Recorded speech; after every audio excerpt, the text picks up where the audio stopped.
sabihin mo pa game. Game na nga. Ay. Ang pie chart. Ito ay gumagamit ng bilog na hugis na pinaghati-hati sa iba't ibang bahagi upang kakuhaan ang bawat bahagi nito ay kumakatawan sa bawat pahagdan ng mga datos. Halimbawa na lang, ito ang porsyento o percent ng mga bakunado ayon sa datos ng Bagumbong, Caloocan.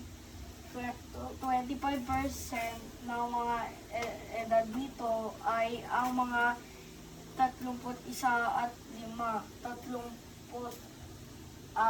at 6 hanggang 30, 0 hanggang 51 at 49. Baw.